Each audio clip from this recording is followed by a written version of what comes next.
जैसा कि हमने प्रीवियस लेक्चर में डिस्कस किया था, we have started the CPU scheduling chapter with the scheduling criteria.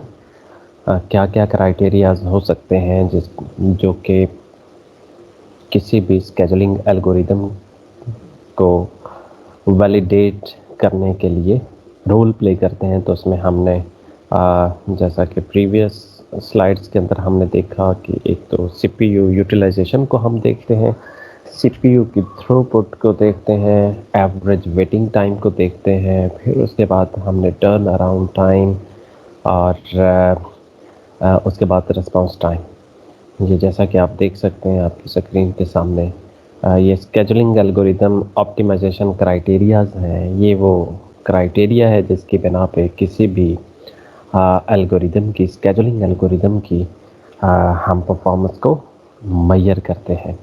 तो देखिए बड़े, इन पांचों में से इन जो 5 क्राइटेरियाज गिवन है, इनमें फर्स्ट 2 को हमने मैक्सिमाइज करना होता है, सीपीयू की यूटिलाइजेशन को या वो उसकी थ्रूपुट को हमें मैक्सिमाइज करना होता है, और बाकी फैक्टर्स जैसा कि turn around time, waiting time और द रिस्पांस टाइम, हमारी ये एफर्ट होनी चाहिए, we try to minimise these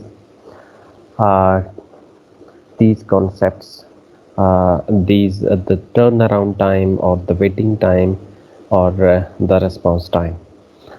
इसी सिलसिले में हमने स्टार्ट किया था the first scheduling algorithm, that is the first come first serve before sessional 2, और उसके बाद हमने सेकंड एल्गोरिदम जो कि शॉर्टेस्ट जो फर्स्ट एल्गोरिदम था, इसको हमने देखा। इसके मेजर, इसकी अगर इसके इम्पोर्टेंट जो पॉइंट्स है अगर उनको देखा जाए तो नॉर्मली कोई ऐसा एल्गोरिदम, शॉर्टेस्ट जो फर्स्ट एल्गोरिदम जितना बेहतरीन, जो कि एवरेज वेटिंग टाइम, ओके, पहले आपने क्राइटेरियाज देखे, 5 क्राइटेरियाज थे, उनमें उन 5 क्राइटेरियाज के अंदर भी हम लोगों ने किसी एक क्राइटेरिया पे हम सब लोग मुत्तफिक हुए थे कि हम थ्रूपुट को मतलब कैलकुलेट करना और इसके अलावा यूटिलाइजेशन को कैलकुलेट करना ये थोड़ा सा ट्रिकी है। तो व्हाई नॉट हम एग्री करें इन पांचों में से, या इन पांचों क्राइटेरियाज को किसी पांचों क्राइटेरियाज की बेस पे किसी भी एक एल्गोरिदम को, स्केजुलिंग एल्गोरिदम को वैलिडेट करना ये थोड़ा सा ट्रिकी था। तो हम मुत्तफिक हुए, we are agree on a single criteria, that is the waiting time. हम लोग इस बात पे मुत्तफिक हुए थे कि वो एल्गोरिदम, सीपीयू स्केजुलिंग एल्गोरिदम कमाल का एल्गोरिदम होगा जिसका एवरेज वेटिंग टाइम जो है वो सबसे कम होगा। तो जब शॉर्टेस्ट ऑफ फर्स्ट एल्गोरिदम की हम बात करें तो average waiting time of the shortest of first algorithm is the minimum. जितने हम एल्गोरिदम्स, स्केजुलिंग एल्गोरिदम्स डिस्कस करेंगे, average waiting time of the shortest of first algorithm जो है वो सबसे कम से कम होगा। तो इसके ये मानी हुए आप ये कह सकते हैं कि shortest of first algorithm is very very important, जो कि हमारे जो क्राइटेरिया को वो फुलफिल करता है। Okay, shortest of first algorithm में हम लोगों ने देखा कि अगर इस एग्जांपल को देखें तो we have processes like P1, P2, P3 and P4 with their corresponding burst time in milliseconds. P1 needs 6 burst time and the P2 require 8 milliseconds and P3 requires burst times 7 milliseconds. Scheduling इसका shortest of first scheduling algorithm का जब हम Gantt chart की बात करें तो we have learn how to make the Gantt chart, we sum up all the bus timing and then scaling, then scale it down, started from 0 up to the maximum number. We have we have found after sum up all the bus times, and then we have to calculate the waiting time of each process P1, P2, P3 and P4. Then how we can find the average? Now we sum up all the waiting time. We sum up all the waiting time divided by total number of processes uh, to achieve the average waiting time. Okay, we have discussed the simple shortest job first algorithm. In this example, we consider all the processes have arrived at the same time. P1, P2, P3, and P4 occur at the same time. But what about the variation in the shortest job first algorithm when we have to determine the length of the next CPU burst time when there is no uh, uh, two fields, just the processes and the burst time, when there is an other domain with the name arrival time. You can see example of the shortest remaining time first. Before the shortest remaining time first, you can see that in this example, P1, P2, P3, and P4 occur at the arrived in the ready queue in the CPU queue at the same time. There is no much difference uh, between their or among their arrival in the CPU or the ready queue. Then आप इसको आप देख लीजिए कि P1, P2, P3, P4, then competition will be held among these processes P2, P1, P2, P3 and P4. हमने देखा कि इनमें जो स्मॉलेस्ट जिसको बर्स्ट टाइम्स मिली सेकेंड्स में चाहिए जो रिक्वायर है वो अगर आप देखें तो वो P4 है। तो इसलिए हमने P4 को पहले एग्जीक्यूट करना है because the algorithm, the scheduler will schedule their activities in the CPU queue in accordance with the shortest job first. Okay.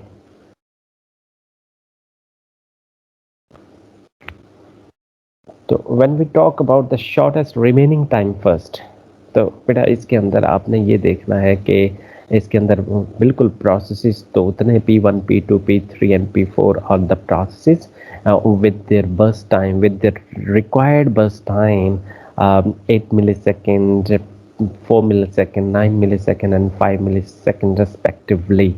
But there is an other additional value, additional info, that is the arrival time. देखिए पहले हम discuss कर चुके हैं कि ये P1, P2, P3 and P4, when there is a simple shortest job first in the previous example, then we have we have assumed that all these processes occur at the same time. But देखिए इसके अंदर जो occurrence of the processes है, the creation of the processes है, और जो CPU Q के अंदर या रेडी क्यू के अंदर जो processes के जो arrival time है वो वेरी कर रही है. So this is the main thing. You have to think about it. This is very very important info. Arrival time P1, आप ये कंसिडर कर लीजिए, ये बिल्कुल ऐसा ही है कि जस्ट लाइक द टाइमर, जब हमारा जो टाइमर वो हमारी टाइम एक्टिविटी जो स्टॉप वॉच जो थी वो 0 पे था, तो जस्ट एक ही प्लेयर था जो कि कंपटीशन में था, दैट्स द P1. तो नो डाउट अब 0 टाइम पे जस्ट 1 प्लेयर था, और आप जानते हैं कि अगर there is no more competitor, the only member will be the winner. तो P1 को अगर हम देखें तो उसके अराइवल टाइम पे 0, जब स्टॉप वॉच पे 0 था, then there is the only process P1.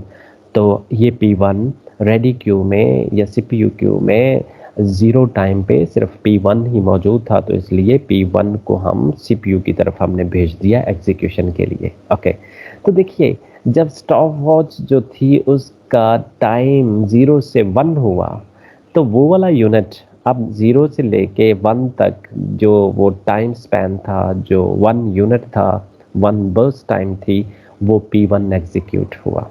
Clear? जब P1 एग्जीक्यूट हुआ तो उसके बाद हमने देखा कि जो ही स्टॉप वॉच 0 से उसका टाइम जो है वो अपडेट हुआ 1। जो ही 1 हुआ तो भाई हमें पता मालूम पड़ा कि सीपीयू क्यू में एक और प्रोसेस जो है उसकी एंट्री हो चुकी है, और वो प्रोसेस क्या था? P2। P2 अब हमने देखना है कि P2 अब क्यू के अंदर अगर हम देखें तो पहले P1 था जो कि हमने सीपीयू के हैंड ओवर कर दिया था, और अब क्या है? अब P2 जो ही एक वो स्टॉप वॉच का टाइम अपडेट हुआ था, 0 से 1 हुआ, तो एक और कैंडिडेट अपीयर हो गया और कंपटीशन के लिए, that is the P2। Okay. अब क्यू के अंदर प्रोसेस है और एक सीपीयू के पास प्रोसेस है। सीपीयू के पास प्रोसेस जो है वो P1 है, जबकि क्यू के अंदर जो सीपीयू क्यू के अंदर मौजूद प्रोसेस है दैट इज द P1। जो P2। अब P1 जो सीपीयू के पास मौजूद प्रोसेस है वो, क्योंकि सिंगल यूनिट टाइम, एक क्लॉक साइकिल, एक टाइम बर्स्ट जो है वो कोलैप्स हुई थी, तो उसने P1 को जो 8 बर्स्ट टाइम चाहिए थी, जब 0 से 1 हुआ था तो वो एक यूनिट जब यहाँ भी इंक्रीज हुआ था तो वो एक यूनिट या एक क्लॉक साइकिल P1 कंज्यूम कर चुका था। ये देखिए 0 to 1 एक यूनिट, एक बर्स्ट टाइम P1 एग्जीक्यूट कर चुका था, P1 कंज्यूम कर चुका था। और जब जो ही एक यूनिट हुआ, अपडेट हुआ, तो P2 की एंट्री हुई सीपीयू क्यू के अंदर। ओके। अगर हम शॉर्टेस्ट रिमेनिंग टाइम फर्स्ट से पहले शॉर्टेस्ट जॉब फर्स्ट की हम बात करें तो हम सिर्फ इन प्रोसेसेस को देख रहे थे, इसी कॉलम के प्रोसेसेस को देख रहे थे। We are total focusing on the P1, P2, P3 and P4, or then we have to select the process with the minimum burst time. We have no concern with the burst with the process that is running on the CPU. We are talking about the processes only present in the ready queue. We have no concern about the processes running on the CPU। जबकि इस scenario में अगर हम shortest remaining time first की हम बात करें तो हमें इस जो क्यू के अंदर प्रोसेसेस मौजूद हैं उनको भी देखना है, और जो सीपीयू के पास जो प्रोसेसेस हैं उनकी सूरत हाल को भी हमें देखना होगा। ओके। ये बिल्कुल अगर आप देखें, हम लोगों ने ये भी बात की थी कि the processes may be categorized into two: preemptive और the non-preemptive। preemptive processes आप जानते हैं, preemptive और the social processes or the cooperating processes, while the non-preemptive are the selfish processes. The non-preemptive processes, when they hoard the resources of the CPU, they can't free the resources of the CPU until and unless they complete their jobs. While when we talk about the preemptive processes, they can leave the resources of the CPU voluntarily basis when they found that there is some process with the highest priority or some emergencies present in the queue। तो जब हम shortest remaining time first की बात करेंगे, इस algorithm की बात करेंगे, इस एक जस्ट अर्निश और देयर इज सम वेरिएशन की जब हम बात करेंगे तो इसके अंदर हमने कंसिडर करना है कि all the processes are preemptive in nature. और जब प्रीएम्प्टिव की हम बात करें तो फिर हमें क्यू को भी देखना होता है, और फिर हमें सीपीयू सीपीयू के पास जो प्रोसेसेस जो एग्जीक्यूशन में लगे होते हैं, सीपीयू के पास मौजूद प्रोसेसेस को भी हमें कंसिडर करना पड़ता है। कंपटीशन में वो भी शामिल होंगे और कंपटीशन में ये सीपीयू क्यू में मौजूद जो प्रोसेसेस हैं वो भी कंपटीशन में लगे होंगे। In the previous example, we only talk about the processes, we only talk about the competitions between these processes and the ready queue and the CPU queue, while we talk about we talk about the processes in the ready queue as well as the process or the processes um, executing under the CPU and the shortest remaining when we talk about the shortest remaining time first. Okay, P naught जब arrival उसका time था zero, जब stop watch पे time zero था तो तब just P1 occur हुआ था। There is the only competitor, उसको हमने CPU की तरफ भेज दिया without any waiting delay, without any delay. और जो ही अपडेट हुई स्टॉप वॉच 0 से 1 हुआ तो फिर हमें पता चला कि there is another entry of the P2। अब P2 भी एक कंपेटिटर जो है वो क्यू में पहुंच चुका है और P2 की रिक्वायरमेंट कितनी है, जस्ट 4 बर्स्ट टाइम, और P1 की कितनी थी 8। लेकिन जब स्टॉप वॉच 0 से 1 हुई तो एक टाइम यूनिट कोलैप्स हुआ था, वो 1 यूनिट जो है वो P1 एग्जीक्यूट हो चुका है CPU के ऊपर, CPU की एक क्लॉक साइकिल जो है वो इस्तेमाल कर चुका है। अब देखिए, जब P1 क्यू या सिस्टम के अंदर क्यू के अंदर CPU क्यू के अंदर एंटर हुआ था तो एक P1 CPU का एक क्लॉक साइकिल इस्तेमाल, एक बर्स्ट टाइम यूनिट कंज्यूम कर चुका था। अब आपने करंट सिनेरियो में देखना है, अब कंपेटिटर जब 0 से 1 हुआ तो कंपेटिटर्स कितने हो गए, अब P2 भी कंपेटिटर है और CPU के पास जो मौजूद P1 था उसको भी हमने कंपटीशन में कंसिडर करना है।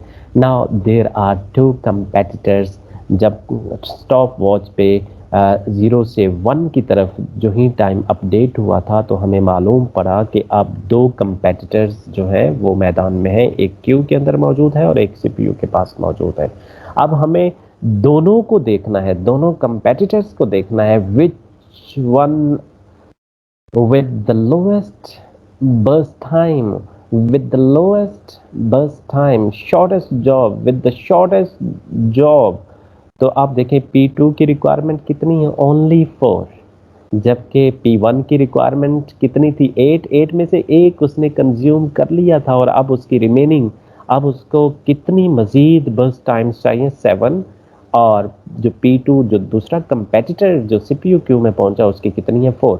इसके ये मानी हुए जब इन दोनों का कंपटीशन होगा तो विनर कौन होगा, the winner will be the process with the lowest with the minimum burst time that results in the P2। P2 will be the winner। अब क्या है, अब P2 विनर होगा। और चूंकि हमने कहा था कि these processes are the preemptive in nature, तो P1 ऑटोमेटिकली जो है ये P1 ये स्विच कर जाएगा, ये P1 दोबारा क्यू की टेल पे कहीं ना कहीं क्यू की टेल में लग जाएगा और किसकी बारी आ जाएगी, P2 की। ओके, P2, अब P2 CPU के पास क्या है, CPU के पास P2 मौजूद है और उसकी टाइमिंग उसकी रिक्वायरमेंट जो बर्स्ट टाइम की वो कितनी है, 4। तो इसलिए देखिए कि 1 के बाद किसकी बारी आ गई, P2 की। ओके, किसकी बारी आ गई, P2 की। अब अगेन स्टॉप वॉच को देखिए, स्टॉप वॉच 0 से 1 हुई तो P2 आ गया, 0 थी तो P1 आ गया competitor, that's the only competitor, इसलिए हमने उसको CPU की तरफ भेज दिया। तब स्टॉप वॉच 1 हुई तो फिर हमने देखा कि एक और प्रोसेस क्रिएट हो चुका है, अराइव हो चुका है CPU क्यू के अंदर, रेडी क्यू के अंदर। नाउ आपके पास कंपेटिटर्स कितने हो गए, 2, और इन कंपेटिटर्स की बेसिस पे हमने जो विनर था वो P2 था। तो इसके बाद 1, जब स्टॉप वॉच एक और यूनिट 1 से 2 की तरफ गई, इसके ये मानी है कि जब एक और कोलैप्स हुआ एक टाइम यूनिट 1 से 2 की तरफ गए तो आप देख रहे हैं कि there is another competitor P3। जब स्टॉप वॉच की वैल्यू 2 हुई तो P3 भी मैदान में उतर चुका है और उसकी रिक्वायरमेंट कितनी है, the requirement of that process is 9। Okay, keep in mind very very important concept my dear. अब आप देखिए, आप कितने कंपेटिटर्स हैं, there are 3 competitors. P1 P1 की अभी रिक्वायरमेंट कितनी बाकी है, 7, क्योंकि पहला यूनिट तो वो कंज्यूम कर चुका था। उसके बाद P2 जब स्टॉप वॉच 1 थी तो P2 को हमने हैंड ओवर कंपटीशन में उसने पार्टिसिपेट किया, वो सीपीयू क्यू में पहुंचा, वो विनर हुआ।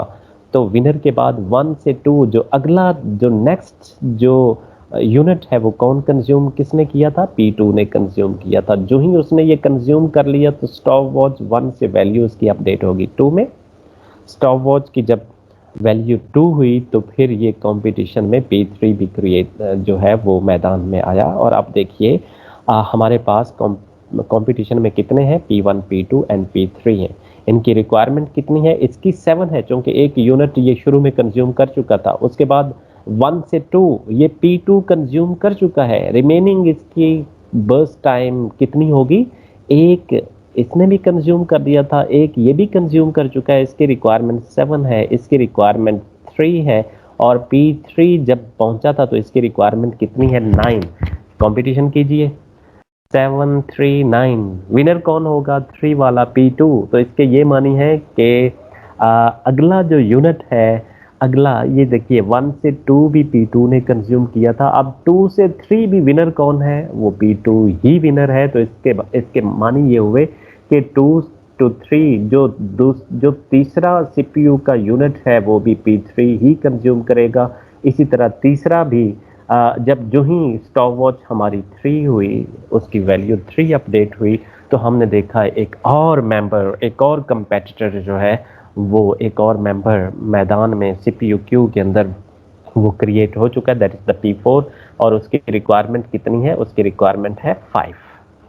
अब हम देखते हैं कि जब 3 0 से 1 1, उसके बाद जब स्टॉप वॉच 2 हुई तो P3 भी आ गया। जब स्टॉप वॉच की वैल्यू 3 हुई तो फिर एक और प्रोसेस सीपीयू क्यू में एंटर हुआ और उसकी रिक्वायरमेंट कितनी थी, with the requirement 5 burst time, that's in milliseconds unit. अब हम यहाँ हमने डिसाइड किया था कि P2 will be the winner, और P2 ने अगला यूनिट 1 से 2 भी P2 ने कंज्यूम किया था। जब स्टॉप वॉच 3 हुई तो 2 to 3, 2 से 3 का जो यूनिट है इसके दरमियान जो एडिशनल यूनिट है, क्योंकि विनर कौन है, विनर था P2, तो उसने कंज्यूम किया। और जब 3 हुआ, स्टॉप वॉच 3 हुई तो ये चारों कॉम्पेटिटर्स थे। इन चारों कॉम्पेटिटर्स को हम देख लेते हैं। इसका रिमेनिंग टाइम कितना है, वही जो ऑलरेडी इसके 7 इसको मजीद चाहिए थे। और 0 से ये 1 से 2 ये P2 पहले कंज्यूम कर चुका था, तब उसकी रिक्वायरमेंट 3 थी। अब 2 से 3 भी उसी ने कंज्यूम किया था, क्योंकि P3 से ज़्यादा उसकी प्रायोरिटी या वो शॉर्टेस्ट जॉब थी, इसलिए अगला यूनिट भी उसने कंज्यूम किया। तो इसकी रिक्वायरमेंट अब कितनी बन गई, 2। 2 के बाद इसकी अब रिक्वायरमेंट 2 है, P3 की 9 है, 7 2 9 5। इन चारों को कंपटीशन करवाइए, कौन विनर होगा, again P2 will be the winner. तो अगला यूनिट भी P2 कंज्यूम करेगा। तो अगला यूनिट P2 कंज्यूम करने के बाद अब देखिए अब इनकी रिमेनिंग कितनी इनकी रिक्वायरमेंट है, इसकी 7 ही है। और क्योंकि जो अगला यूनिट था वो P2 ने कंज्यूम किया था, अब इसका कितना है, इसकी 1 रहेगी, इसकी 9 रहेगी और इसकी 5। अब अगला यूनिट भी P2 ये जो ओके P2 ही कंज्यूम करेगा। तो इसके ये मानी हुए कि जब P2 कंज्यूम करेगा इसका काम हो गया मुकम्मल। 1 से लेके 5 तक जो 4 यूनिट्स थे उसमें ये 4 टाइम्स विनर कौन था, P2 विनर था। और हर बार सीपीयू की अगली बर्स्ट टाइम या अगली क्लॉक साइकिल जो है वो P2 ने ही कंज्यूम की। जब P2 का अपना काम, इसकी रिक्वायरमेंट टोटल कितनी थी, 4 बर्स्ट, जब ये कंज्यूम कर चुका तो अब ये मैदान से ये बाहर है, ये कंपटीशन से बाहर हुआ। अब कंपटीशन कितने लोगों में है? अब कंपटीशन के लिए 3 बच गए हैं, इसकी रिक्वायरमेंट 7, इसकी 9, इसकी 5। अब अगेन कंपटीशन होगा, winner will be the P4 with the shortest job, क्योंकि इसकी 5 है, पहले P1 की 7 अभी उसको मजीद चाहिए थे और P3 की 9 ही है, तो विनर कौन होगा? P4। अगेन P4 जो है, अब देखिए ये P4 की बारी आ गई और P4 ने अगला यूनिट भी P4 ने लिया और फिर उसके बाद नेक्स्ट उसने अपने 5 यूनिट कंज्यूम किए, 5 to 10। और 5 to 10 जब ये कंज्यूम कर चुका तो P2 भी अपना P2 का काम भी मुकम्मल हो गया और टास्क जो है वो P4 का भी मुकम्मल हुआ। Now the competition is in between the two processes P1 and P3। और इसकी 7th, इसकी 9, तो विनर कौन होगा? P1 होगा। तो P1 अगेन जो बाकी रिमेनिंग उसकी कितनी बर्स्ट थी? 7। वो 7 की 7 जो है वो उसने यहाँ से 10 से लेके 17 उसने कंज्यूम की और कंज्यूम करने के बाद जब वो भी P1 भी मुकम्मल हुआ, P2 भी मुकम्मल हुआ और P4 भी मुकम्मल हुआ और आखिर में 9 CPU बर्स्ट किसकी चाहिए? That is the P3। तो अब P3 17 से लेके 26 तक ये P3 रोल प्ले करेगा। तो वेरी इंपॉर्टेंट, ये preemptive and shortest remaining time first, there is very important concept, and that concept is the preemptive. The processes are the preemptive in nature, and there is the competition not limited to the processes, but the processes in the queue, but we consider in the competition the processes in the ready queue as well as the processes under the execution of the CPU। इसको भी हमने देखना है और इन processes को भी, competition की जब भी हम बात करें तो सिर्फ इन प्रोसेसेस के बीचों बीच जो रेडी क्यू में मौजूद है, जो क्यू में मौजूद है, उनको नहीं देखना, बल्कि ये जो सीपीयू के पास भी मौजूद है। जब हमने कंपटीशन की तरफ जाना है तो इस फैक्टर को भी हमने मद्देनजर रखना होता है। तो this is the very important. अगर हम इसके वेटिंग टाइम को अगर हम डिफाइन करें तो वेटिंग टाइम क्या होगा? अगर हम P1 की बात करें, ये देखिए P1 की टोटल जो रिक्वायरमेंट थी वो 8 बर्स्ट टाइम थी और आपने देखा जब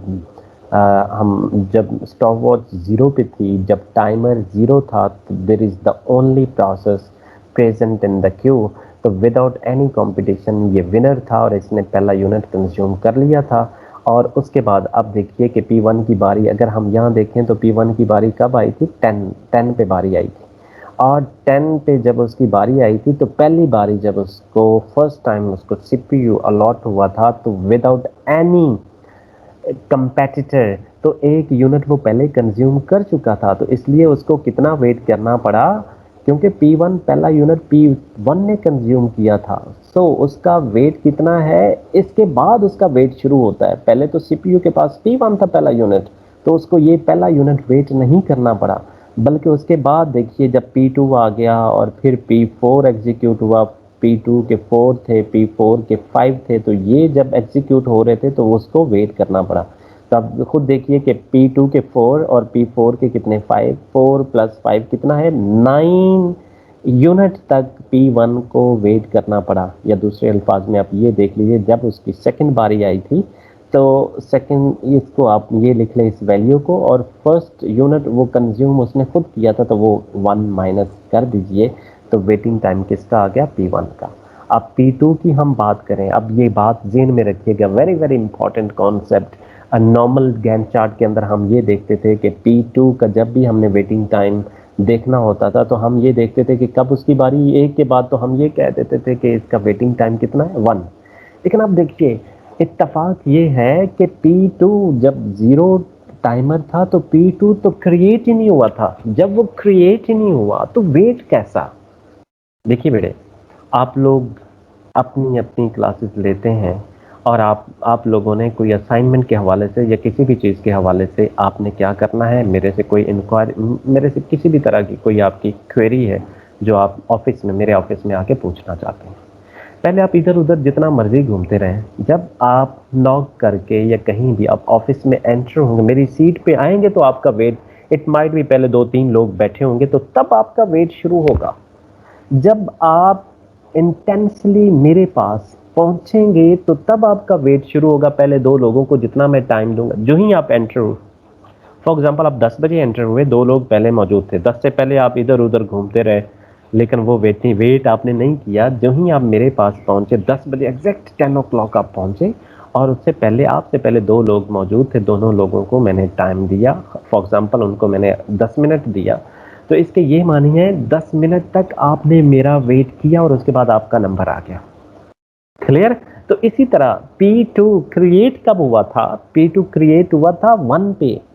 ये देखिए स्टॉप वॉच जब बंद हुई थी तो तब ये क्रिएट हुआ था। जो ही ये क्रिएट हुआ था तो इसका जब हमने कंपटीशन करवाया, क्योंकि ये प्रीएम्प्टिव इन नेचर था, तो सीपीयू क्यू में एक P2 था, जबकि सीपीयू के पास जो था वो P1 था, और P1 की पहला यूनिट उसने कंज्यूम किया था। जो ही ये क्रिएट हुआ, तो क्योंकि ये स्मॉलेस्ट था, ये कंपटीशन में विनर था, तो फौरन इसको, जैसे अगर कोई पहले लोग बैठे भी हैं, तो अगर आपको कोई इमरजेंसी है तो आप कहते हैं सर प्लीज, इमरजेंसी मतलब आप शॉर्टेस्ट जॉब फर्स्ट, ये भी एक तरह से प्रायोरिटी है कि अगर आपका छोटा सा काम है, सर मैंने सिर्फ टाइमिंग का पता करना है कि आपकी अगली क्लास कब होगी, तो इसके ये मानी है कि बाकी अगर कोई और उनकी मेजर क्यूरी है तो उनको मैं वेट पे लगा के आपको, इसके ये मानी जो ही आप आए आपने कहा sorry, sorry to interrupt sir, वो टाइमिंग का बता दीजिए, तो मैं फ़ौरन आपको अगर बता दिया, तो इसके ये मानिए कि जो ही आप आए आपको वेट ही नहीं करना पड़ा, आप जो ही आए आपने इंटरप्ट किया और अपना काम किया। तो देखिए P2 जो ही क्रिएट हुआ था उसको सीपीयू, वो विनर था, जो ही विनर था तो सीपीयू के पास वो रनिंग एग्जीक्यूशन के लिए चला गया। सो अगर आप देखें तो 1 पे क्रिएट हुआ था, ये देखें ये क्या लिखा हुआ है 1, लेकिन वो क्रिएट कहाँ हुआ था? इस गैंट चार्ट को आप देखिए, गैंट चार्ट की इस वैल्यू को पहले आपने लिखना है, ये लिख लिया आपने 1, और आपने इस क्रिएट को भी सेकंड आपने इसको देखना है, क्रिएट कब हुआ था? 1 पे क्रिएट हुआ था, 1 माइनस 1 कितना है? 0, तो इसके ये माने हुए इसका जो वेटिंग टाइम था वो 0 था। अब इसी तरह P3 की हम बात करते हैं, P3 को कितना वेट करना पड़ा? तो यहाँ देखिए P3 की बारी कब आई थी? 17 पे, 17 पे बारी आई थी। गैंट चार्ट पे जो वैल्यू लिखी हुई है वो है 17, और यहाँ आपने देखना है ये क्रिएट कब हुआ था? ये 2 पे क्रिएट हुआ था, तो इसलिए ये देखें 0 से 1 तक जो यूनिट है ये, और 1 से 2 तक ये 2 यूनिट, तो इसका कहीं नामो निशान भी नहीं था, ये सिस्टम में नहीं था, ये सीपीयू क्यू में क्रिएट ही नहीं हुआ था। तो उसका वेट हम कंसिडर जब वो क्रिएट हुआ था, जब आप ऑफिस में आएंगे, मेरी सीट के सामने आएंगे, तो तब आपका वेट स्टार्ट होगा। उससे पहले जितना भी टाइम था वो आपका टाइम वेट में कंसिडर नहीं होगा। 17 माइनस 2, और सिमिलर P4 की जब हम बात करें तो P4 की बारी आई थी 5 पे, और 5 को अगर हम ये देखें कि 5 पे बारी आई थी, लेकिन वो क्रिएट कब हुआ था? 3 पे क्रिएट हुआ था, तो गैंट चार्ट पे लिखी हुई वैल्यू को 5 माइनस 3, और इस तरह से इस सब को अगर आप कैलकुलेट करेंगे तो ये 26 वैल्यू बनेगी, divided by 4 is equal to 6.5। This is the average waiting time, average waiting time in the case of the shortest remaining time first algorithm. Okay, very very important। इसके बाद हम एक थर्ड एल्गोरिदम की तरफ move करते हैं, that is the priority queue. तो priority scheduling की अगर हम बात करें तो इसमें प्रायोरिटी होती है, जैसे हमारे इस, अगर हमारी यूनिवर्सिटी में भी देखें तो इसके अंदर प्रायोरिटी है, मुख्तलिफ जो ओजीज के लोग हैं उनकी प्रायोरिटी होगी। टॉप पे अगर हम ये देखें कि अगर एक नैप कासद को बहुत सारे लोगों ने ऑर्डर दिया एट द सेम टाइम, एक ही वक्त में, डायरेक्टर साहब ने, फिर उसके बाद हेड ने और उसके बाद एचओडी साहब ने, और फिर उसके बाद जो है वो आगे इंचार्जेस ने, then APs, lecturers and so on and so on. तो आप मुझे ये बताइए वो सबसे पहले किसका ऑर्डर, किसकी इंस्ट्रक्शंस को फॉलो करेगा? तो बहुत वेरी वेरी सिंपल, वो जो रैंक्स में जो टॉप पे होगा वो उसकी ज़्यादा प्रायोरिटी होगी।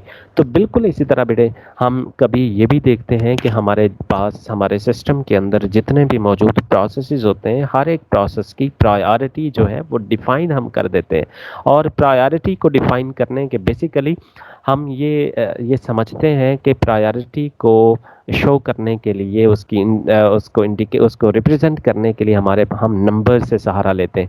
लेकिन सम टाइम आपने देखा होगा कि जो फर्स्ट, जिसको हम कहते हैं कि ये फर्स्ट है, तो उसके साथ नंबर क्या लगा होता है फर्स्ट। जो सेकंड कैंडिडेट हम कहते हैं ये क्लास में सेकंड है, तो इसके ये मानिए उसके साथ टू लगा होता है, और जो थर्ड है उसके बाद थ्री।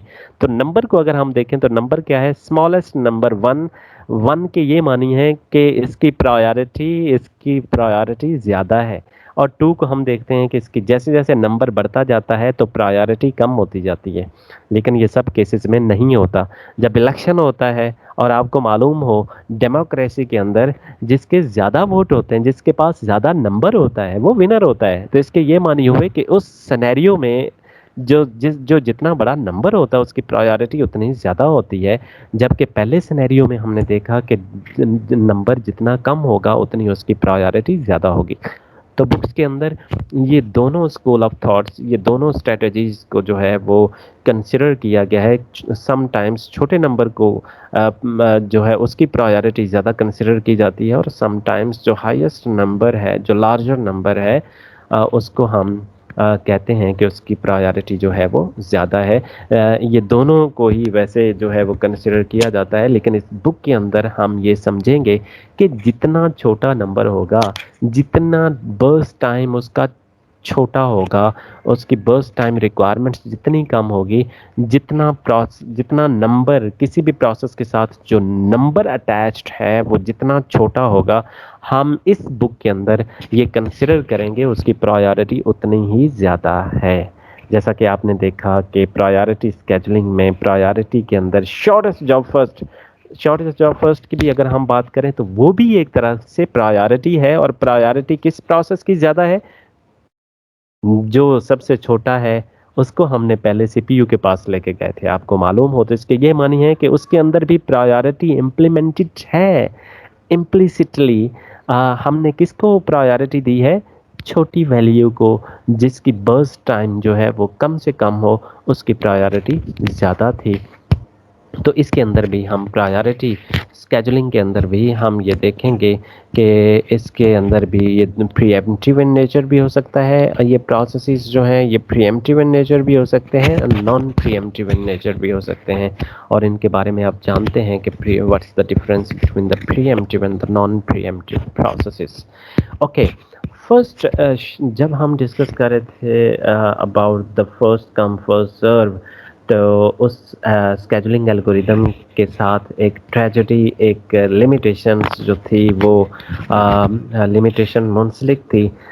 उस लिमिटेशन को हमने कहा था कि दैट्स द कॉन्वॉय इफेक्ट। आप जानते हैं, आपने ये टर्मिनोलॉजी जो है ये पढ़ी होगी। और उसके बाद अगर हम प्रायोरिटी स्केजुलिंग की बात करें तो इसके अंदर भी एक डीमेरिट, प्रायोरिटी स्केजुलिंग का भी एक डीमेरिट है। और वो डीमेरिट, वो एक ड्रॉबैक, उसको हम स्टारवेशन का नाम देते हैं। स्टारवेशन इज़ द प्रॉब्लम, जबकि इसका सलूशन हमारे पास मौजूद है, और उस सलूशन को हम कहते हैं ageing. What do you mean by the starvation and what do you mean by the ageing, ये हम डिस्कस करते हैं। स्टारवेशन क्या होता है कि समटाइम्स ये इनडेफिनिट वेट होता है। देखिए, अब आप लोगों को सिर्फ ये एक छोटी सी इन्फो चाहिए, ठीक है। लेकिन आप लोगों की प्रायोरिटी, हम ये कहते हैं कि अगर जिस बंदे फॉर एग्जांपल 21 है तो फीस सबमिशन वाले केसेस को आज हम देखेंगे, ठीक है। हमने ये अनाउंसमेंट कर दी कि फ़ीस सबमिशन, क्योंकि 21 is the deadline for the fees submission, और जो लोग फ़ीस सबमिट करवाएंगे उनके रिजल्ट्स को अपडेट किया जाएगा, या उनकी रीटेक के हवाले से हम स्ट्रगल करेंगे। इसके ये मानिए कि आज के दिन में प्रायोरिटी किन लोगों की है, जिनके फ़ी इश्यूज़ हैं। और अगर एक कैंडिडेट जो है वो अपने सेशनल 1 के बारे में कोई इन्फो, या कोई असाइनमेंट 1 में मेरे इतने थोड़े बहुत मार्क्स थे, या मेरे असाइनमेंट 1 में कितने मार्क्स हैं, ये जानना चाहता है, तो उसकी प्रायोरिटी बहुत कम है। हम कहेंगे नहीं नहीं बेटा, आज सिर्फ फ्री वाले लोग आए, तो वो वेट करता रहेगा। अब मंडे को हमने ये कह दिया कि अब फॉर एग्जांपल मंडे को हम न्यू चालान फॉर्म इशू करने हैं, तो उस दिन प्रायोरिटी किसकी होगी? न्यू चालान फॉर्म इशू करने वाले लोगों की, जबकि उस बच्चे को तो सिर्फ अपने असाइनमेंट 1 में मार्क्स उसने मालूम करने थे। फिर वो वेट करेगा क्योंकि उसकी प्रायोरिटी इतनी ज़्यादा नहीं है, क्योंकि आज के दिन जो टास्क है वो न्यू चालान इशू की वो प्रायोरिटी ज़्यादा थी। तो इसके ये मानी है कि वो कैंडिडेट जो है वो हर अगले दिन कोई ना कोई ऐसा काम असाइन होगा जिसकी प्रायोरिटी ज़्यादा होगी, जिस उस प्रायोरिटी ज़्यादा होने की वजह से वो जो कैंडिडेट जो सिर्फ मार्क्स के हवाले से जिसकी क्वेरी थी, वो वेट करता करता करता करता करता, और इट माइट भी ऐसा भी हो कि पूरा सेमेस्टर उसको पता ही ना चले कि उसके मार्क्स असाइनमेंट 1 में कितने उसके मार्क्स थे। तो इसके ये मानी है कि that this concept is known as the starvation, indefinite infinite wait in. और ये आप समझ लें कि this is some sort of the blockage जिसको हम स्टारवेशन का नाम देते हैं। और इसका सोल्यूशन क्या है? That is the ageing. Ageing is the solution.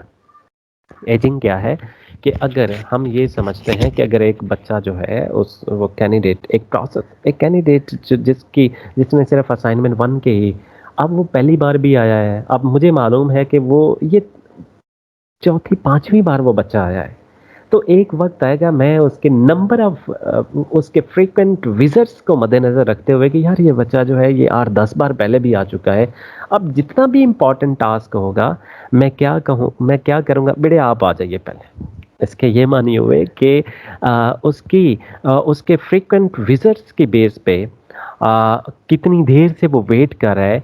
तो मैंने क्या किया कि वो पहले दिन भी आया था, 2 दिन बाद भी आया था, 3 दिन तीसरे दिन भी आया था, चौथे दिन बाद भी आया था। तो मैं मेरे माइंड के अंदर उसके जो विजिट्स हैं वो उसकी प्रायोरिटी को बढ़ाते जाएंगे, और एक दिन मैं कह दूंगा कि हाँ बेटे आप आज आप आ जाएं, बस ठीक है, आप जो भी बैठा है बेटे आप साइड पे हो, पहले इसकी बारी।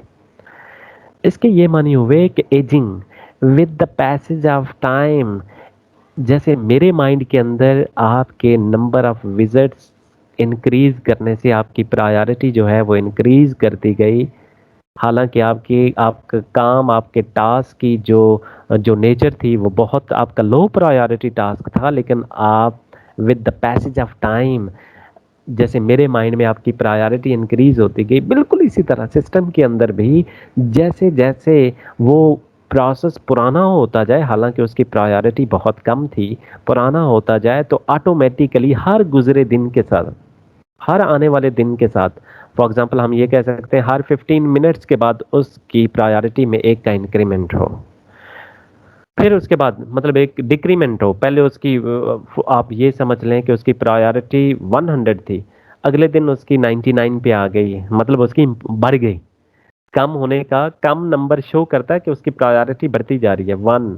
फिर उसके बाद अगले 15 मिनट्स के बाद उसकी 98, अगले 15 मिनट्स के बाद उसकी 97, एंड करते करते करते जब उसकी 1 पे प्रायोरिटी आ जाएगी, तो आपको मालूम है कि अब जितना मर्जी वो डायरेक्टर या कोई रेक्टर भी वो मौजूद हो, तो अब उसकी प्रायोरिटी जो है उन सबसे बढ़ गई है, और अब हमें उसी की थ्योरी को ही सुनना होगा।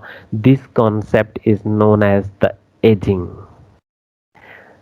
Ageing as time progresses, as time collapse with the collapse of the time, we increase the priority of the process. This concept is known as the aging. Okay, अब प्रायोरिटी स्केजुलिंग की अगर हम बात करें तो प्रायोरिटी स्केजुलिंग में बिल्कुल आपने शुरू में देखा जो फर्स्ट कम फर्स्ट सर्व या लार्जेस्ट जॉब फर्स्ट, और उसके बाद शॉर्टेस्ट जॉब फर्स्ट एल्गोरिदम्स में अगर हमने बात की, जो सिंपल जो ट्रेडिशनल थे उनके अंदर जस्ट 2 कॉलम्स थे। एक कॉलम प्रोसेसेस का था and second column having the burst time.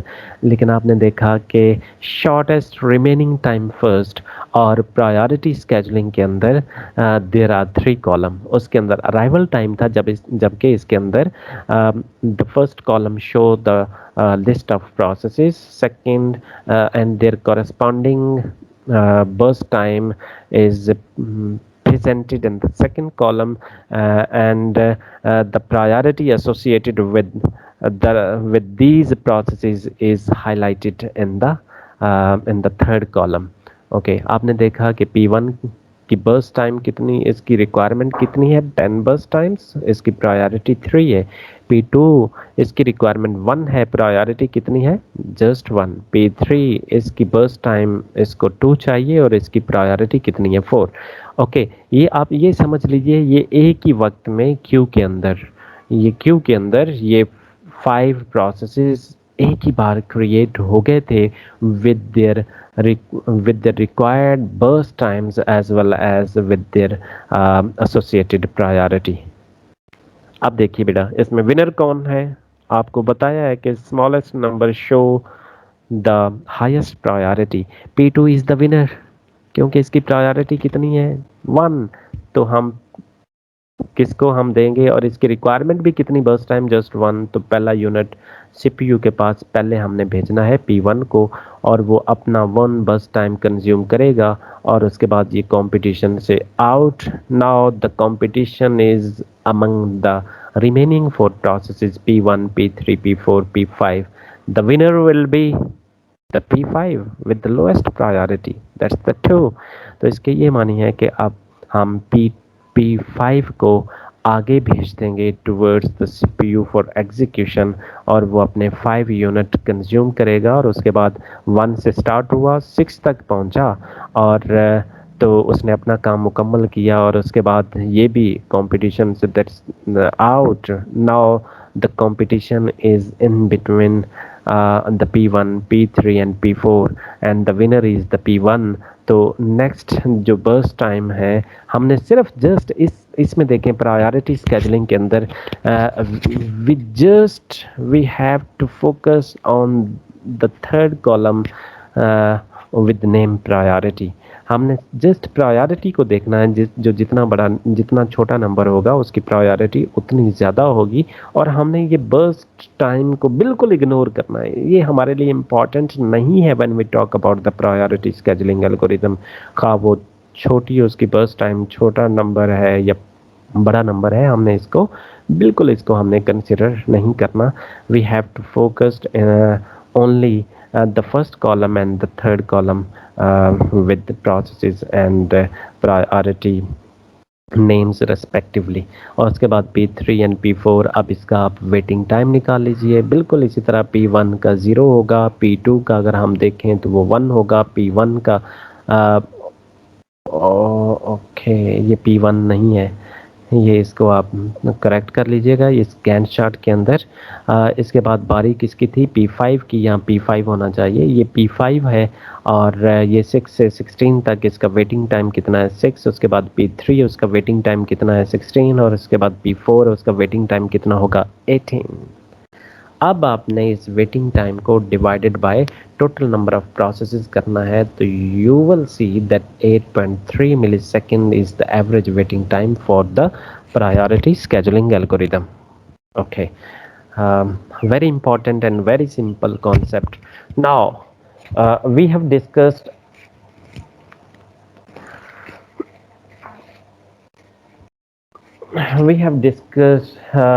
the first come first serve, shortest of first, priority queue, and the very very important CPU scheduling algorithm is the round robin। Very important is the round robin।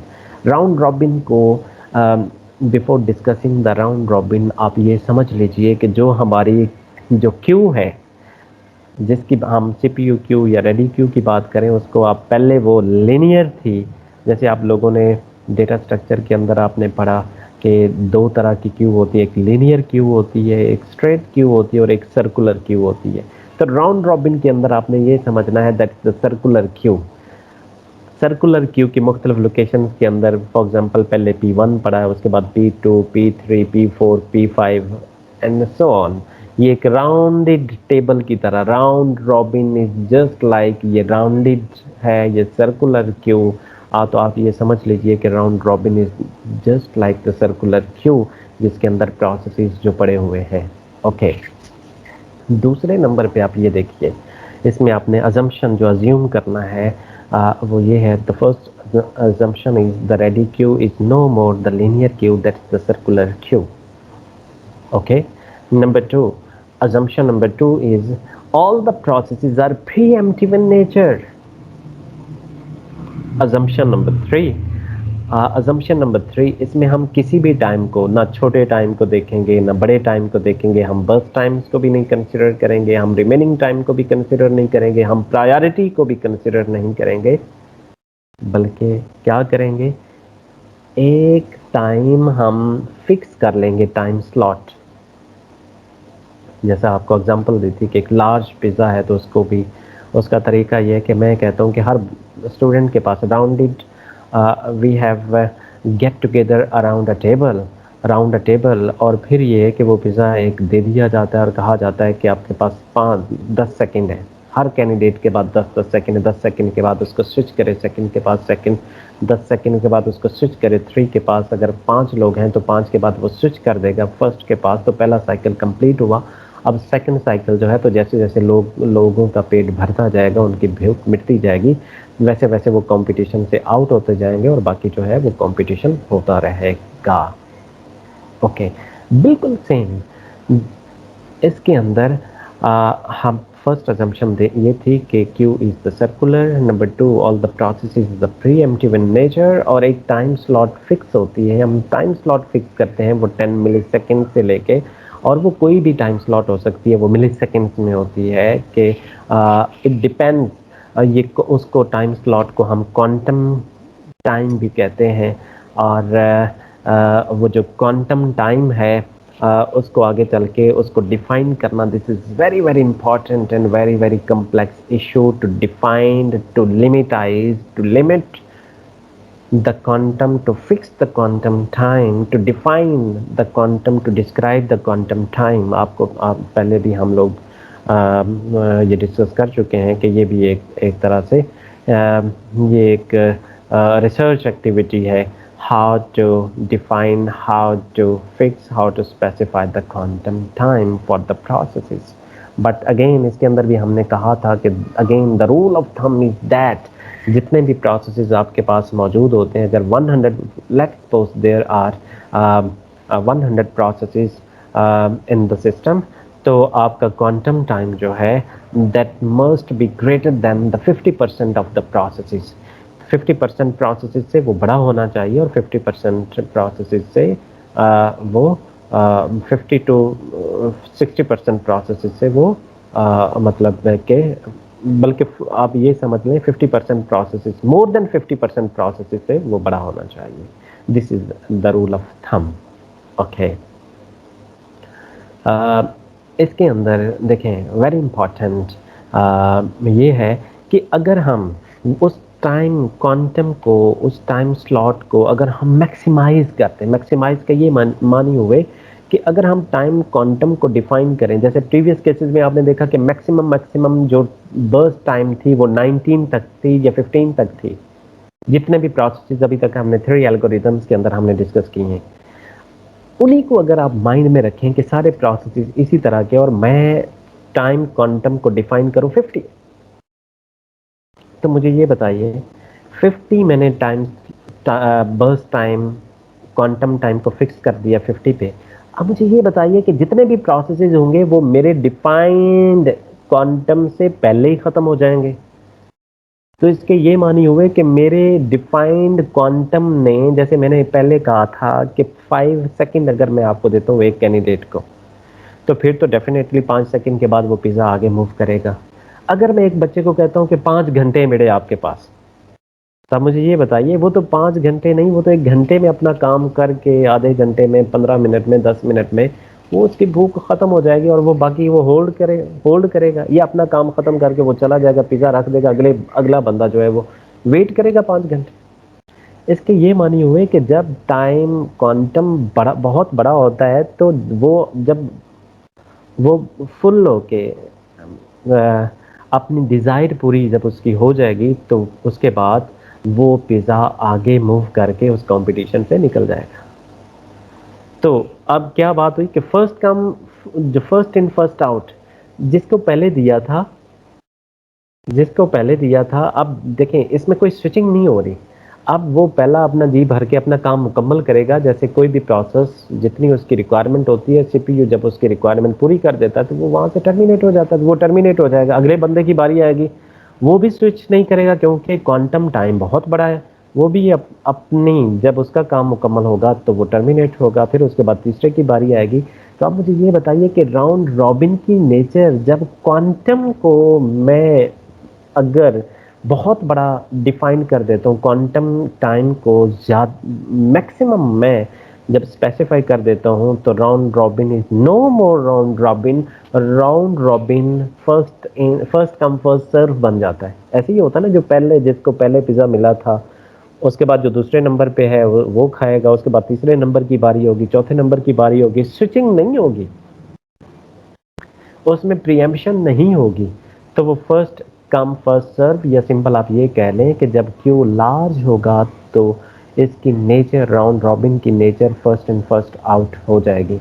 लेकिन जब Q very very small होगा, ये भी example आपको दी थी कि for example candidates बैठे हुए हैं, अगर उनको मैं ये कहता हूँ कि भाई आपके पास 1 सेकेंड है, जो ही पिज़्ज़ा दिया उसने अभी तक उसको उसको हैंडल किया है, उतनी देर में उसका टाइम खत्म होगा। दूसरे को स्विच किया, उसने अभी उसको ग्रिप उसे पकड़ा है, तो फौरन उसका टाइम भी कोलैप्स हुआ और वो थर्ड के पास चला गया, and so on and so on.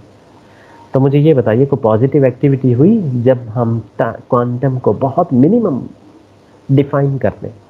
और आपने देखा जब हम बात कर रहे थे क्यू नॉट क्यू वन की, और जब हम बात कर रहे थे वो, जब आपने देखा होगा कि along the x axis time span हमने दिया था, और पी नॉट, दो प्रोसेस थे पी नॉट और पी वन, पहले पी नॉट की बारी आई थी, और जब वो थोड़ा सा एग्जीक्यूट हुआ तो उसकी पीसीबी स्टेट को सेव किया, फिर PCB of the P one को रीलोड किया, वो स्विचिंग थी बेसिकली।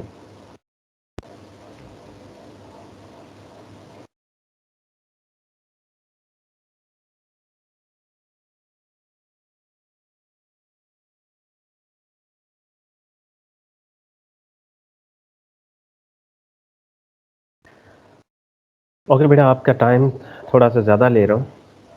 एक्चुअली ये जो स्केजुलिंग एल्गोरिदम्स हैं, दे आर वेरी इंटरलिंक्ड, और मैं चाहता हूँ कि इनको हम वाइंड अप करें। बहुत आसान है, सिंपल कॉन्सेप्ट, जैसा कि आप, हाँ, आपसे अभी भी मैं डिस्कस कर रहा हूँ। ओके, जब Q will be the very small, तो आप हम वो डिस्कस कर रहे थे कि उसमें आपने देखा कि पहले Q1 एग्जीक्यूट हुआ, एग्जीक्यूशन के बाद we have to save the its state in the PCB, and while executing the P1, the new process P1, we have to reload its state relevant with the PCB, उसको reload किया, then execution, and then we have to wind up the first state, we have to save the state of the P1, and then reload the state PCB of the P naught, first one, and so on and so on। तो उसमें हमने देखा, जब हमने comparison किया था कि जो एक्चुअल जो जो सीपीयू का टाइम उसने जो जो एग्जीक्यूशन में जो स्पेंड किया था, वो डिफरेंट जो जो एक्टिविटी, जो एरो की जो लेंथ को मैंने कैलकुलेट किया था, तो वो तकरीबन कोई 40-50% उसने सीपीयू के टाइम को कंज्यूम किया था, और बाकी 50 to 60% उसका टाइम जो है वो स्विचिंग में ज़ाया वेस्ट हो गया था। तो बिल्कुल इसी तरह बेटा, स्विचिंग इसके ये मानिए, स्विचिंग में भी टाइम डिले होता है, उसमें भी टाइम ज़ाया होता है। तो अगर मैं क्वांटम को बहुत मिनिमम कर दूं, जस्ट 1 सेकेंड कर दूं, तो कोई भी जो वो पिज़्ज़ा है, या कोई भी अपनी भूख को मिटा मिटा नहीं पाएगा, कोई अपना काम अचीव नहीं कर पाएगा, और वो सिर्फ स्विचिंग में ही आपका वो राउंड में पहले हम P1 को हमने वो जो ही P1 सीपीयू के पास पहुंचा, तो P2 ने उसको प्रीएम्प्ट कर दिया, और P2 जो पहुंचा तो P3 ने प्रीएम्प्ट कर दिया। तो there will be no positive or the productive activity at all. Switching में टाइम जो है वो ज़्यादा हो जाएगा। तो इसलिए बी केयरफुल। अगर हम क्वांटम को बहुत बड़ा, लार्ज इनफ करते हैं, तो इसके ये मानी है कि वो फर्स्ट इन फर्स्ट आउट बन जाएगा। और अगर हम क्वांटम को मिनिमम करते हैं, स्मॉलेस्ट करते हैं, तो वो जो है उसका total time, there will be no positive or the predictive activity, all the time will be collapsed in just in switching. These are the concept before we show the Gantt chart of the round robin. Okay, look, round robin. The first column showed the list of processes and the second column showed the burst time in milliseconds. P1 24, P3 and P4 requirement is just 3 burst time. इनको आप एक Q में एक circular queue के अंदर आप रख लीजिए। पहले P1 है, then P2 and the third one is the P3। और इसकी जो बर्स्ट टाइम है, आप आगे देखिए, इसका जो क्वांटम हमने डिफाइन किया है, इसके क्वांटम की जो जो जो टाइम स्लॉट, जो क्वांटम है वो कितना हमने डिफाइन किया, 4। इसके ये मानी हुए कि 4 मिलीसेकंड, 4 बर्स्ट टाइम यूनिट्स के बाद वो ऑटोमेटिकली स्विच होगा। P1 की बारी आई, उसने 4 कंज्यूम किए, 4 कंज्यूम करने के बाद वो CPU से वो वहाँ से निकल जाएगा और किसकी बारी आएगी, P2 की। P2 की रिक्वायरमेंट कितनी थी, 3, जबकि उसको क्वांटम टाइम कितना मिला था, 4। तो अभी 4 एक बड़ी वैल्यू है, 4 होने से पहले ही उसका काम मुकम्मल हो गया था।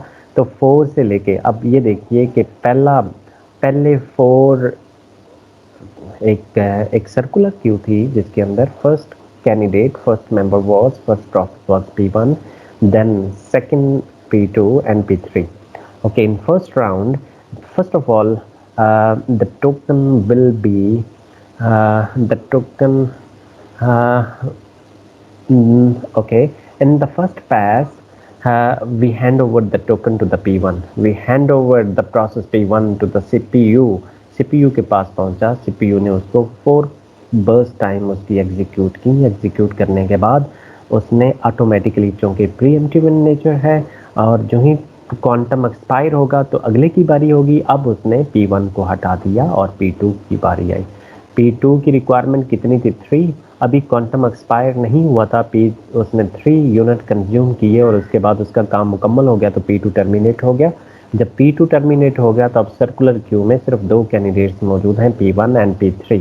अब किसकी बारी है, थर्ड कैंडिडेट की बारी है। थर्ड कैंडिडेट के लिए भी क्वांटम कितना था, 4, लेकिन उसकी रिक्वायरमेंट 3 थी। तो जो ही 3 हुआ तो 3 के बाद वो टर्मिनेट हो गया, वो क्वांटम तक पहुंचा ही नहीं।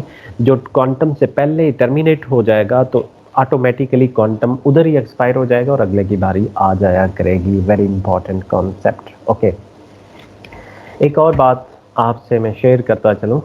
For example in the previous the priority queue, अगर P1 की प्रायोरिटी भी 1 होती, look very important concept, P1 की प्रायोरिटी 1 होती और P2 की प्रायोरिटी भी 1 है, तो यहाँ एक तरह से क्या है, डेडलॉक बेसिकली, क्योंकि P1 की प्रायोरिटी भी 1 है और P2 की प्रायोरिटी भी 1 है, तो डेडलॉक को कैसे सॉर्ट आउट करेंगे।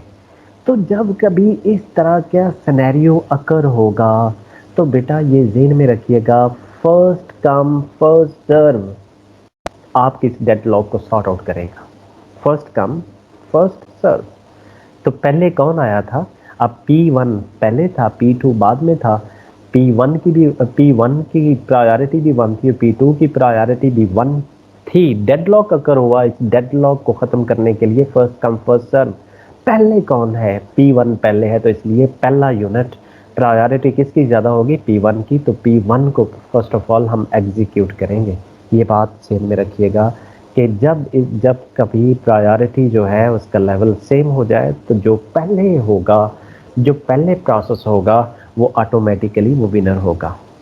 Okay, very important. ये डिस्कस करते हुए ये चीज़ जो थी ये हमारे ज़हन में आई कि किस तरह से अगर कहीं डेडलॉक अकर होता है तो किस तरह से उसको हमने मैनेज करना होता है।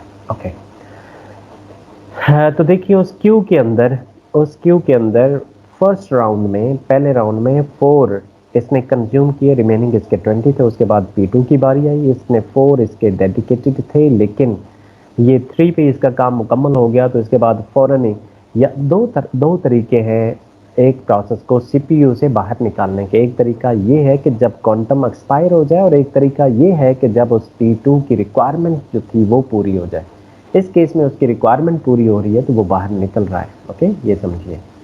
और अगर यहाँ 6 होता, P3 की बर्स्ट टाइम 6 होती तो वो 4 कंज्यूम करता, बाकी 2 उसके रिमेनिंग थे, फिर वो क्यू में लग जाता और सेकेंड राउंड में P1 को वो सर्व करता, उसके 4 और एग्जीक्यूट हो जाते और फिर इसके 2 बाकी थे तो इसके 2 फिर ये टर्मिनेट होता। Very very important concept. अब फर्स्ट राउंड में P1 ने quantum 4 time quantum units consume किए और उसके बाद उसके रिमेनिंग कितने थे 20।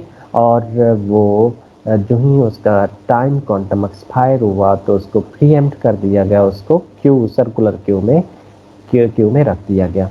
उसके बाद P2 की बारी आई, वो टर्मिनेट हो गया। P3 की बारी आई, वो भी क्वांटम से पहले टर्मिनेट हो गया। अब ये देखिए कि अब ये सब टर्मिनेट हो चुके हैं और अब किसकी बारी है? अब बार बार, क्योंकि इसको 20 मोर बस टाइम चाहिए तो सेकंड राउंड में 4 इसको मिल जाएंगे और उसके बाद थर्ड राउंड में बाकी इसके 16 बच गए, फिर इसको 4 मिलेंगे, बाकी 12 बच गए, फिर अगले राउंड में इसको 4 मिलेंगे तो अब 12 बच गए। अगेन करते करते करते करते जब इसकी रिक्वायरमेंट जो आखिरी 4 जब होंगे तो आखिरी राउंड में वो 4 कंज्यूम करेगा। उसके बाद प्रोसेस P1 जो है वो यहाँ से माइनस हो जाएगा, तो मतलब यहाँ से टर्मिनेट हो जाएगा, तो all the activity will be done. इसके अगर हम वेटिंग टाइम को देखें तो P1 का वेटिंग टाइम कितना था? P1 का वेटिंग टाइम पहला, चूंकि फर्स्ट राउंड में हमने पहले P1 था और P1 को ही हम सीपीयू की तरफ ले गए थे तो इसलिए ये फर्स्ट 4 यूनिट इसका वेटिंग टाइम नहीं है। P2 का वेटिंग टाइम कितना है? 4। क्योंकि जब ये सारे, आप ये समझें, consider all these processes arrived in the queue simultaneously, but आप ये समझें कि P1 की बारी हमने पहले P1 को फिक्स कर लिया कि P1 को पहले हम P1 से स्टार्ट करेंगे और फिर ये P2 P3 एंड फिर P1 P2 P3, ये सर्कुलर क्यू फैशन में ये बैठ गया। P4 अब सॉरी P2 का वेटिंग टाइम 4, P3 का वेटिंग टाइम इज 7, ये वेटिंग टाइम आ गया P2 का 4, P3 का 7 और उसके बाद P1 की अब बारी। क्योंकि देखिए जब शुरू में P1 को कोई वेट नहीं करना पड़ा, इसको वेट करना पड़ा है कब से लेके कब तक? ये 4 से लेके पहले 4 यूनिट तो P1 ने कंज्यूम किए हैं, तो इसके ये माने बिल्कुल प्रीवियस वो शॉर्टेस्ट रिमेनिंग टाइम फर्स्ट की तरह आपने ये देखना है कि ये जो टाइम लाइन गैंट चार्ट के ऊपर जो वैल्यू है वो कितनी है 10, और P1 ने पहले कितने यूनिट कंज्यूम किए थे 4, 10 माइनस 4, ये आप माइनस कर दीजिए तो कितना आ गया 6। अगर हम इसको वेरीफाई भी करना चाहते हैं दूसरे तरीके से तो देखिए P2 ने भी 3 कंज्यूम किए, P3 ने भी 3 कंज्यूम किए, तो P1 को कितना वेट करना पड़ा? P2 प्लस P3, 3 प्लस 3 6, तो वेट कितना है 6, ओनली 6। तो इस तरीके से waiting time for the P2 is the 4, waiting time for P3 is the 7, plus waiting time for P1 is 6, 6 plus 7 plus 4, 17 divided by 3, तो ये हो जाएगा बेटा आई थिंक 5 point something। तो this is the average waiting time of the round dropping. Okay okay, sometimes ये भी होता है माय डियर, आप जानते हैं कि हम कैटेगरी बना लेते हैं। जैसे कि आपके सिनेरियो में अगर हम देखें तो डायरेक्टर की जब मीटिंग होती है तो वो या तो बैच एडवाइजर्स को कॉल करते हैं समटाइम्स, और बाकी अगर स्टूडेंट्स के साथ कोई मीटिंग हो तो उसमें क्लास के रिप्रेजेंटेटिव जो हैं, जो सी आर्स और जी आर्स हैं, उनको कॉल किया जाता है। इसके ये मानी हुए कि दर्जा बदर्जा हर एक प्रोसेस की, हर एक स्टूडेंट की, हर एक डोमेन की अपनी प्रायोरिटी है। फर्स्ट ऑफ ऑल किसकी प्रायोरिटी ज़्यादा है? वो हेड्स की प्रायोरिटी ज़्यादा होगी। जब भी मीटिंग करनी है तो उन्होंने हेड्स के साथ करनी है। और फिर उसके बाद ये है कि जो सेकंड लेवल पे एपीज़ की प्रायोरिटी को रखेंगे, फिर जितने भी लेक्चरर्स हैं उनकी प्रायोरिटी है, और फिर उसके बाद जो बैच एडवाइज़र्स हैं उनकी प्रायोरिटी है, फिर उसके बाद जो सी आर और जी आर हैं उनकी प्रायोरिटीज़ हैं, और फिर आखिर में जो नॉर्मली जो स्टूडेंट्स बचते हैं उनकी प्रायोरिटी है। तो सिस्टम के अंदर भी बिल्कुल इसी तरह से ही कुछ इस तरह से होता है कि हमारे इस सिस्टम के अंदर हमारे सेल फोन लैपटॉप्स के अंदर कुछ प्रोसेसेस होते हैं जो फोरग्राउंड प्रोसेसेस होते हैं, और कुछ ऐसे प्रोसेसेस होते हैं जो आपके सामने नहीं आते, जो कि बैकग्राउंड प्रोसेसेस होते हैं। तो एंड्रॉयड के अंदर या आईफोन के अंदर जब आप उसको क्लोज करते हैं, उसको शट डाउन करते हैं, या वैसे आप देख सकते हैं कि कौन कौन सी एक्टिविटीज़ बैकग्राउंड में वो चल रही हैं। तो बैकग्राउंड वाली इंपॉर्टेंस नहीं होती, उनकी प्रायोरिटी कम होती है, जबकि जो फोरग्राउंड में एप्लीकेशन चल रही होती है उनकी प्रायोरिटी ज़्यादा होती है। जो फोरग्राउंड प्रोसेसेस होते हैं उनको हम इंटरैक्टिव प्रोसेसेस भी कहते हैं, और जो बैकग्राउंड प्रोसेसेस होते हैं उनको हम बैच प्रोसेसेस का नाम भी देते हैं, जिनकी प्रायोरिटी सबसे ज़्यादा होती है। आगे चल के हम इसी तरह की, ये एक तरह से इसके ये मानी है कि जितने भी हेड्स हैं उनके लिए एक अलग क्यू है। वो इलेक्ट्रिकल का पहले फॉर एग्जांपल पहले है सीएस डिपार्टमेंट का हेड होगा, फिर उसके बाद बायो, फिर उसके बाद इलेक्ट्रिकल, फिर मैकेनिकल, फिर इसके बाद civil and so on and so on. वो एक अलग क्यू है। फिर जब बैच एडवाइजर्स की क्यू होगी तो उसमें भी बैच एडवाइजर्स जो हैं वो सीनियर जो बैच है उनका होगा, फिर and so on and so on. फिर सीआर की जब होगी तो वो भी एक क्यू है। सीआर जो सीनियर बैच का होगा वो, उसके बाद जो जो बिल्कुल जो न्यू कमर हैं, जो बिल्कुल न्यूली एडमिटेड जो स्टूडेंट्स हैं, जो बैच है वो बिल्कुल आखिर में होगा। तो इसके ये मानी हुए कि मल्टी लेवल क्यू, ये समटाइम्स बहुत सारी क्यूज पॉसिबल हो सकती है, और हर एक क्यू के अंदर जो प्रोसेसेस हैं उनकी प्रायोरिटी तकरीबन सेम होती है। हेड्स हैं तो सारे की प्रायोरिटी सेम है, लेकिन वो एक अलग क्यू है। उसके बाद बैच एडवाइजर है तो उनकी अलग क्यू है, सी आर हैं तो उनकी अलग क्यू है, जी आर हैं तो उनकी अलग क्यू है, और आखिर में कौन बच जाते हैं? स्टूडेंट्स। सबसे लोएस्ट प्रायोरिटी किसकी होती है? स्टूडेंट्स की।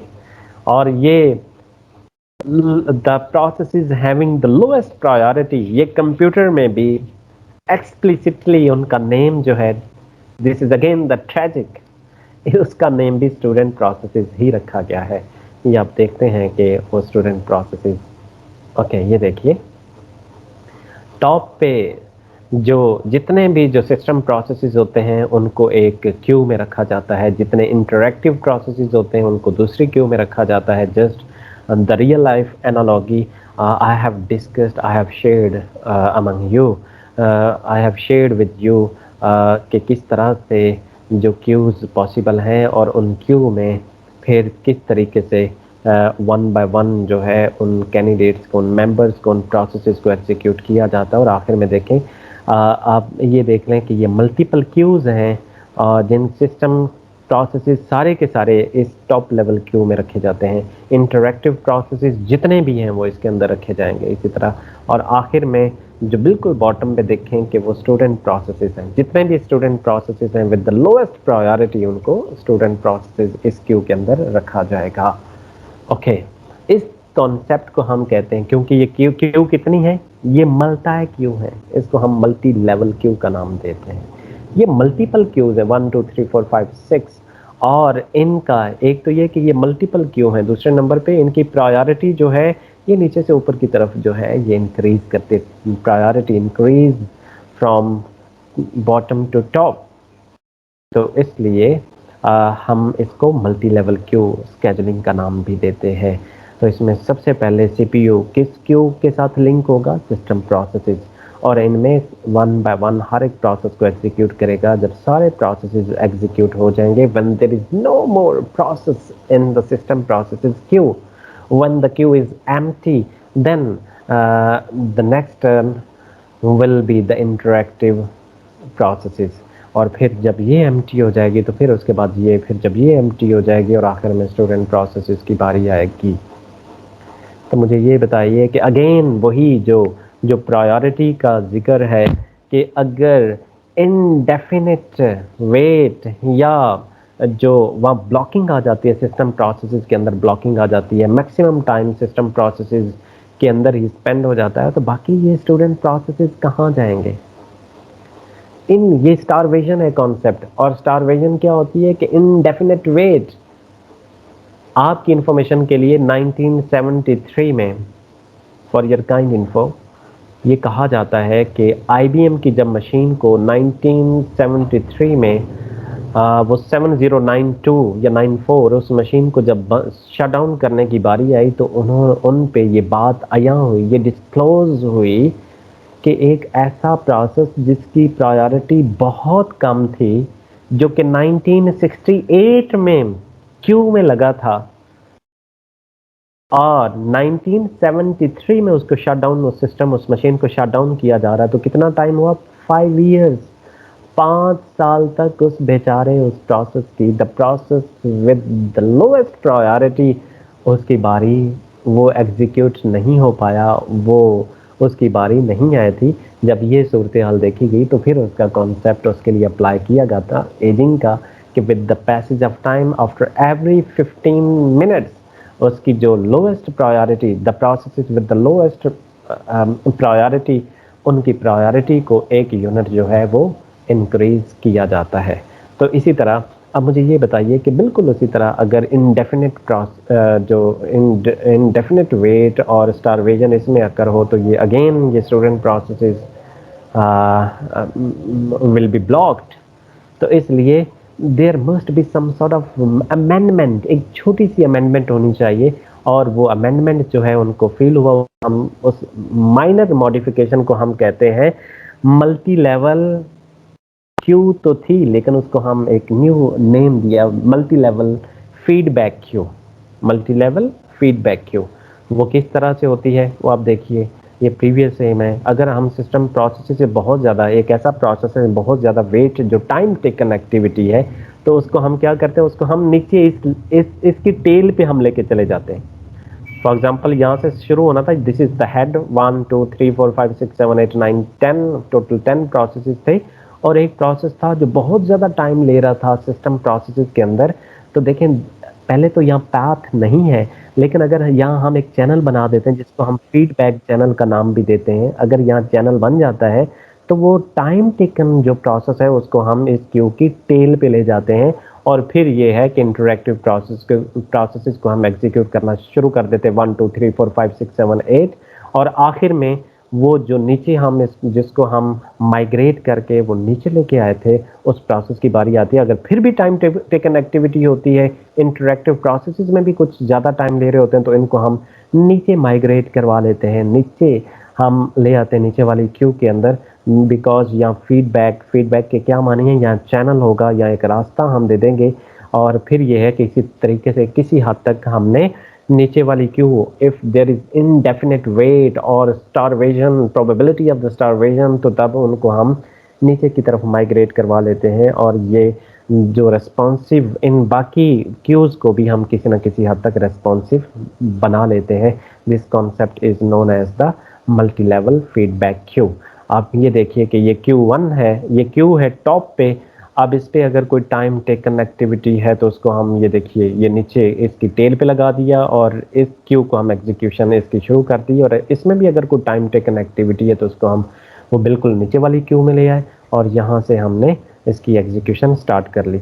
एक और बात, हर एक क्यू के ऊपर जो स्केजुलिंग एल्गोरिदम है, हर एक क्यू के ऊपर जो हमने प्रीवियस स्केजुलिंग एल्गोरिदम्स पढ़े, first come first serve, round robin, priority queue, वो इम्प्लीमेंट किया जा सकता है। इसमें हमने क्वांटम कितना रखा है 8, सेकंड क्यू के ऊपर हमने क्वांटम टाइम कितना रखा है 16 और आखिर में हमने ये किया है कि अगर जितने भी बचा के इसकी टेल पे अगर आ गए ऊपर से नीचे तक, जितने भी इंडेफिनिट प्रोसेसेस वाले थे वो लास्ट क्यू में पहुंच गए हैं, तो यहाँ हमने एल्गोरिदम अप्लाई किया फर्स्ट कम फर्स्ट सर्व और इसके ये मानी है कि पहले जो फर्स्ट होगा उसको पहले एग्जीक्यूट किया जाएगा और आखिर तक सारे के सारे प्रोसेसेस जो हैं वो एग्जीक्यूट हो जाएंगे। तो this is all about the lecture number